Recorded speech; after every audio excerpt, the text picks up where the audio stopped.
Everybody, what's up? It's me, Batu, and welcome back to another episode of the Pokemon Black Plush Lock.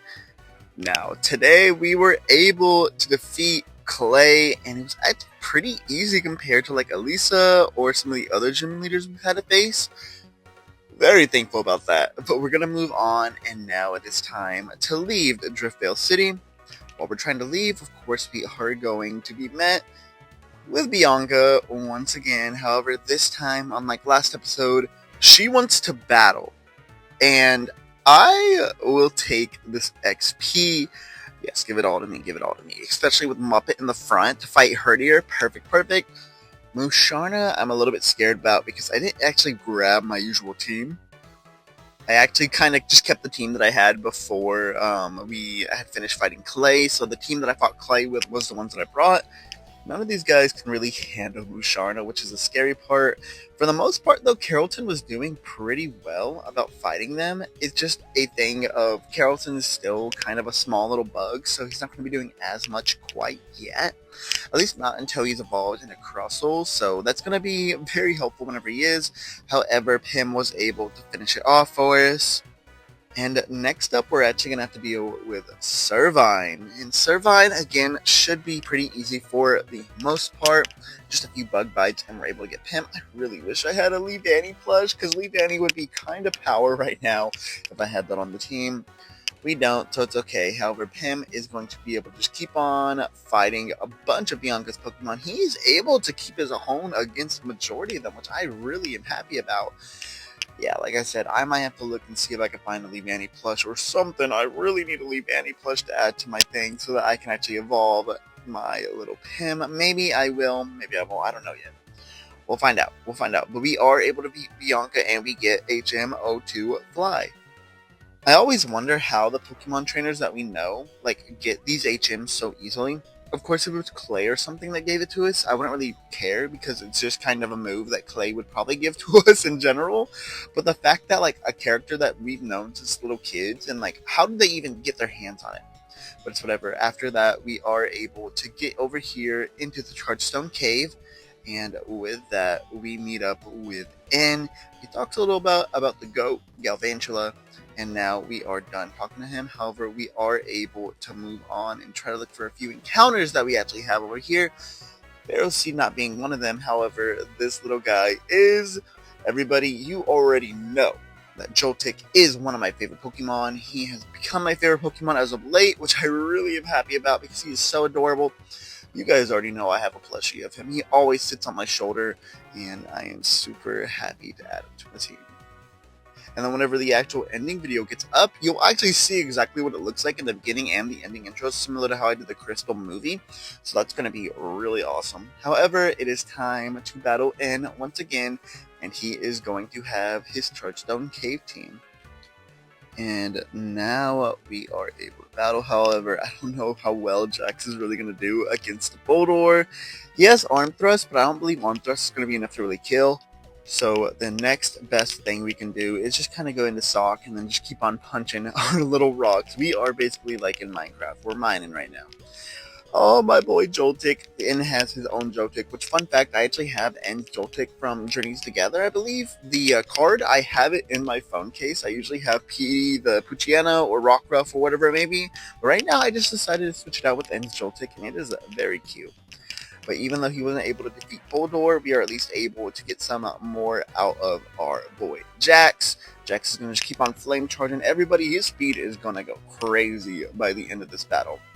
2 speed boosts after that, and then the last one being Ferroseed, Steel, and Grass. Oh, you are just feeding him right now. So with that, we were able to defeat N. And luckily this time, no Pokemon were lost. And now we are going to run into Bianca and Juniper, and they get to finally meet the Lord of Team Plasma, that being N. He's going to talk a little bit, run away, and from there, they're going to give us some information. Not too important, however, we're going to head on out of Chargestone Cave, and we are now in the Strahlton City. This is one of the cities that I forget the most. I kind of forget a lot of stuff they have here. for the most part, so I'm sorry about that. I just don't remember this town as much as, say, Driftvale or some of the other ones that I've seen a lot of. I'll be honest, most of my time whenever I finish the Black and White playthrough is spent at the daycare, so that's probably the reason why. But that's okay. We're going to meet Professor Juniper's father, the original Professor Juniper, as well as Skyla. And we have somebody over here that's doing a pretty nice trade. I went and got a Boldore, and with that, I'm going to be trading this fellow, Subscribe the Boldore, for Mini Pete the Emolga. And I know that you can catch Emolga here. I just thought it'd be really unique to actually have a trade we actually use instead of having one on that we had to like catch.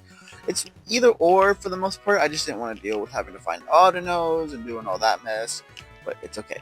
And then next we're going to go to Celestial Tower because that's where we meet Skyla at. And we're going to get a new encounter, that being Litwick. Now, sadly, I do not have a actual Litwick plushie. However, this is going to be the personification of power in the PC. Because if I ever end up needing it, right now we have Embor, we're going to have Pignite, all that. This will at least be something that's going to have some power once I'm able to get it fully evolved. If I do end up using it, it's definitely going to be something good. But now we are able to enter to the very top. We're going to talk to Skyla a little bit. She was able to help that missing Pokemon that was hurting. And now we are here to ring Celestial Tower bell. So, oh, my bad, okay, cool. We are going to ring the bell. And with that, it is now time to have Skyla go back to her gym, and most importantly, us to meet her there. And now we are here at Skyla's gym. This is a really unique puzzle, however, it's very annoying for the most part. So many trainers, whenever you start moving into the later gyms, that's the one thing I don't really like. But we're going to start off with Toph against Swoobat. Heart Stomp is a very unique move, I actually really like it. However, we were able to just one-tap that Swoobat and end it all off. And then next up, she's going to pull out Swanna. We're going to go into our newest member, Mini Pete, and hopefully Mini Pete can do some crazy work. Shockwave is pretty powerful for an Emolga, so I'm really happy about that. And we're going to have to probably attack a few more times because she is definitely going to be healing these next several times. If you don't know, of course, they get 2 Hyper Potions now instead of just the usual 1. Luckily, though, we did get it into a point where she's not going to be able to heal, so that's at least nice for the most part. And then next, she's going to go into Unpheasant. Now, Unpheasant's going to be the last one on our team. We're going to go back to Toph, so Toph should be able, for the most part, to handle this. And I brought Blitzel onto the team just to see if we needed him. Happily, we didn't really need a Blitzel on the team, which, you know what, it's okay. Even though he's never going to be a striker, maybe sometime in the future we might need Blitzel. Again, I don't know if we will, because we do have Mini Pete, but that is here nor there. But we are able to defeat Skyla of the 6 gym badge. And now we are moving on. We only got 2 more gym badges, and I am super excited for that. But yes, we also get acrobatics. That's nice, that's nice. And now we are able to move on for the next episode. However, I do have something I want to do beforehand. Carrollton was just below the level cap before needing to evolve, so I wanted to give him a little something special and get Carlton into a Crustle by the end of this episode. I am super excited to see where Carlton goes from here. This is going to be a big upgrade when it comes to his moves, especially his bug type moves and some of his rock type moves as well, especially with Boldore probably getting a little bit weaker now since he's not fully evolved. But that's it for me, guys.